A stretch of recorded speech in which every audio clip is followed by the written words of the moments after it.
Hi, I'm Jackie Dove Miller, inspirational spoken word artist and poet in the Raleigh area. I hope that what I share with you today speaks directly to your spirit. That something within. There is something within me that is strong enough to keep me from toppling over the edge of sanity, over the ledge of frustration, or over the hedge of all-out foolishness. It leads me to prayer when I would otherwise break. There's something in my makeup, or perhaps my breaking up, or just the way I look up that straightens my back and bows my head. It becomes the focus of my meditation, the sentiment in my supplication, and the reason for my transformation.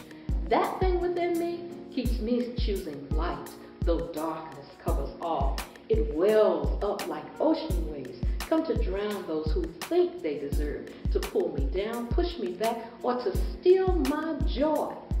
I have a spiritual strength that grows deeper and speaks louder the more I get to know about who I am.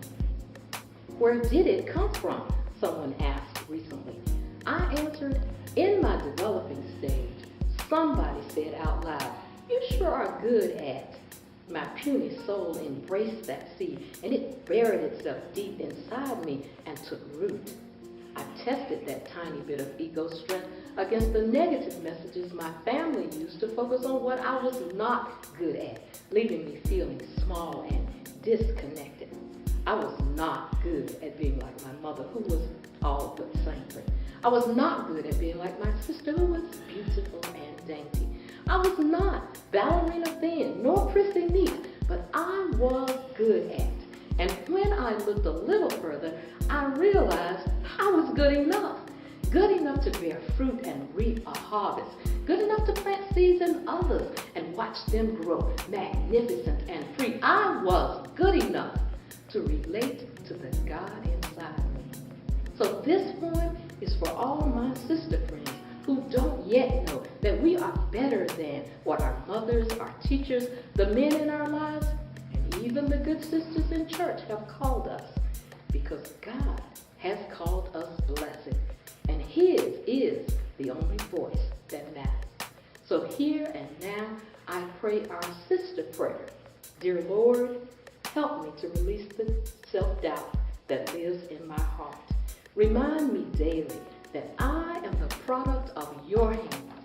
All that you make is perfect.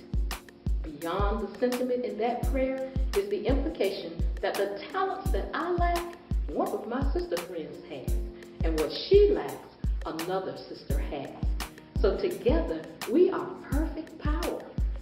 For we are the unity in community, and on some level, we're the union in community.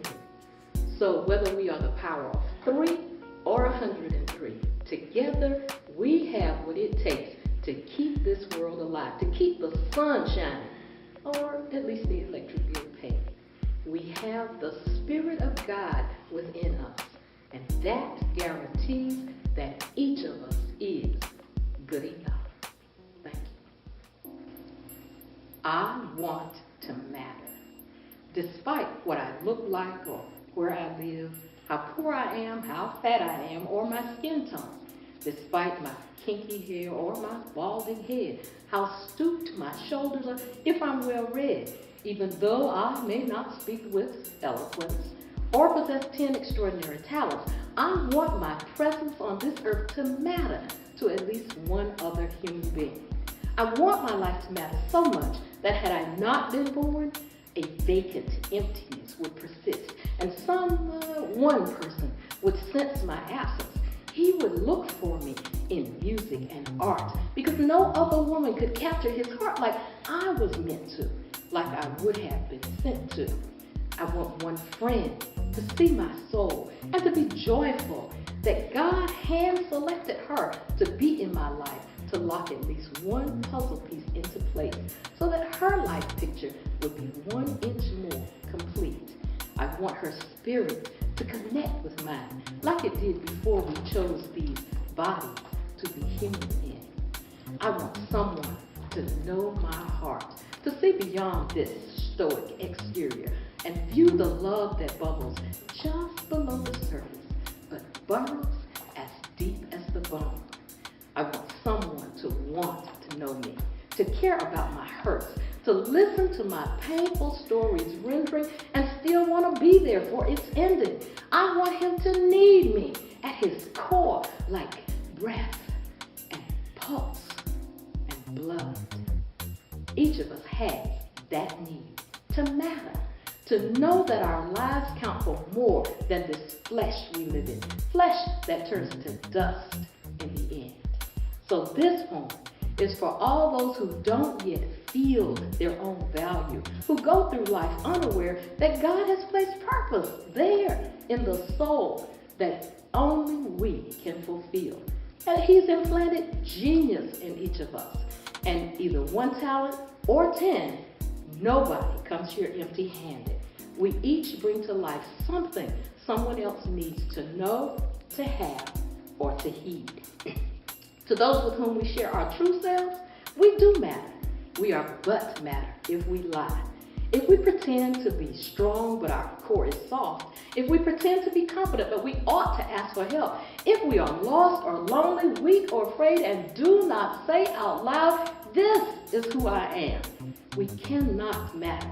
For no one can taste our essence through frosting thick and rich but full of empty calories. In short, it is our truth that matters. For our truth is our connection to the divine. Our truth is how God shines through us. So we matter when we can bring our true selves, broken or healed, to the table and feast as though it were prepared in our honor. We matter when we can look into our own eyes and see God's reflected smile.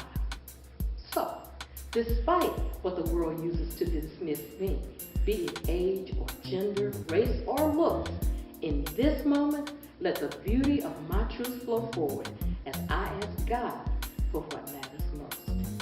Dear Lord, help me as I assert the truth of who I am and reveal the best of you in me.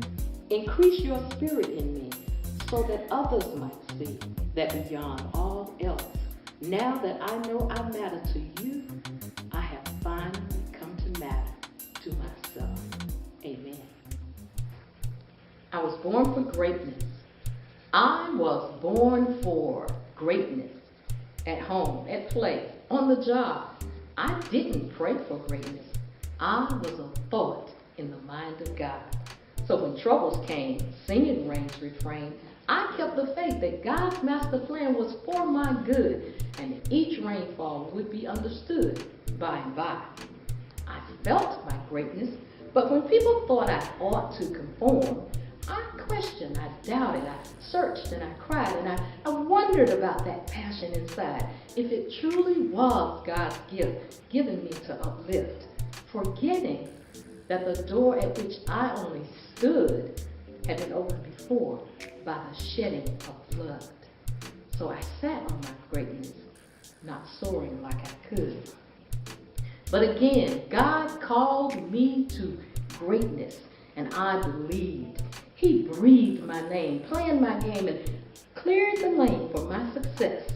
So instead of wallowing in life's pain, I stood and claimed my resurrection, tearing myself from the trap of fear, freeing my mind from the grip of doubt, and finally stepping out on the premise that if I was going to be great, I'd better get started and stop these half-hearted attempts at fitting in, content with mediocrity. To claim my greatness, I let go of the facade that choice was involved. No, I know my greatness was destined as a thought in the mind of God. Thank you.